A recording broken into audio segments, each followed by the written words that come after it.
Hendricks County 911. We have a student that says she took a bunch of pills. I have Narcan on hand. I haven't given her any. She wasn't sure what she took.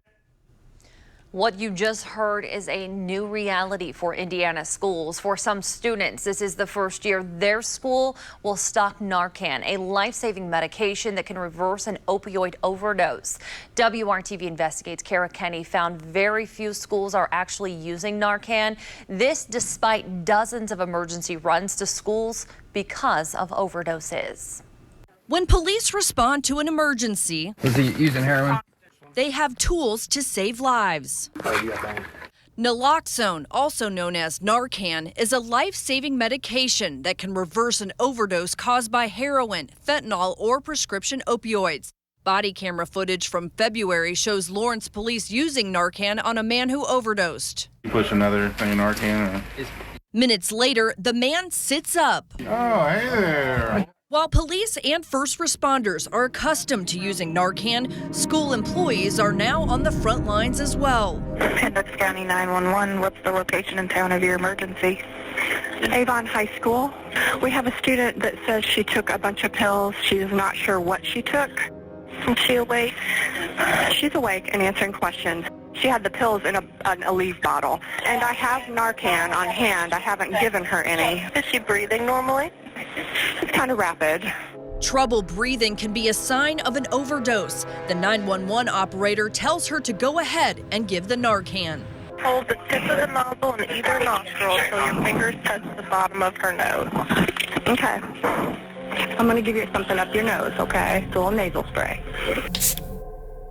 That high school student survived, but months later, 2 other Avon students died of suspected overdoses in March and May of this year. Both happened off school property. Anybody ever used naloxone before? Has anybody administered? School administrators and nurses in Wayne Township want to be ready. They're getting training on how to use Narcan.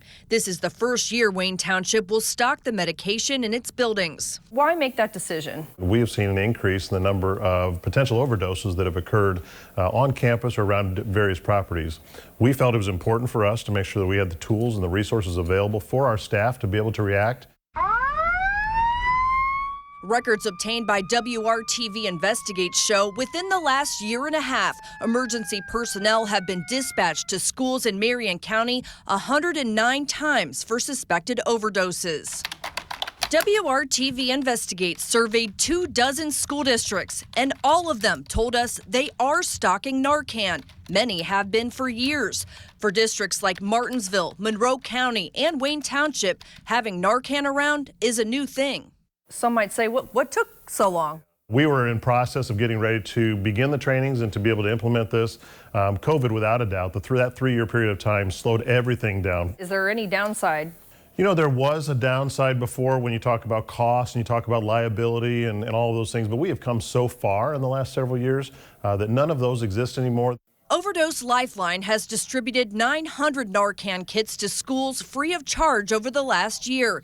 The Indianapolis-based nonprofit also trains school employees on how to use it. But each time one of these naloxone gets used, it really does save a life. More schools are also stocking Narcan because a 2017 law says school employees are not liable for civil damages resulting from administering Narcan. The 2017 law also requires schools to report when they use Narcan to the Indiana Department of Education.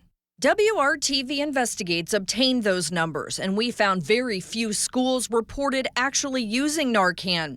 Indiana schools used the medication 15 times last school year, including Mooresville, Monroe County, Franklin Township, and Hamilton Southeastern. Schools administered Narcan 3 times in 2021-22, 4 times in 2020-21, and 2 times the year before. Did these numbers surprise you? So yeah, it seems like maybe there's a lot of hesitancy in the schools that have been trained to even use it because, you know, I think it's a pretty serious accusation of that young person too, that, you know, we think that you are under the influence of an opioid and having an overdose, and so we're gonna give you this Narcan. A decision that can mean the difference between life or death. Statewide, 1,700 died of opioid overdoses last year. Nearly 400 have died so far this year.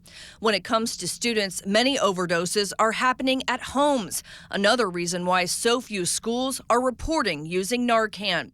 What is the next step to protect people when they're not on school property? So I think the next step after that would be to educate just the general public on what naloxone is, against breaking down that stigma, that it's okay to use it, it's okay to have it around. That means placing Narcan boxes and dispensers at more public places. Wayne Township staff plan to take their Narcan with them when school events take them to other districts. These two are mine, and I carry these with me just in case. Wayne Township plans to eventually open up Narcan training to other staffers who want to learn. They hope to never have to use it, but if they do, this school year, they'll be ready. Everyone trained through Overdose Lifeline will receive 2 of these Narcan kits. Wayne Township will also be stocking it by their AEDs to emphasize it's just another form of first aid. Kara Kenny, WRTV. And schools can use Narcan even if someone isn't overdosing. Experts say there's no negative effect on people who receive Narcan but aren't actually on opioids. If you'd like to see if your school has used Narcan, go to this story on WRTV.com or the WRTV app.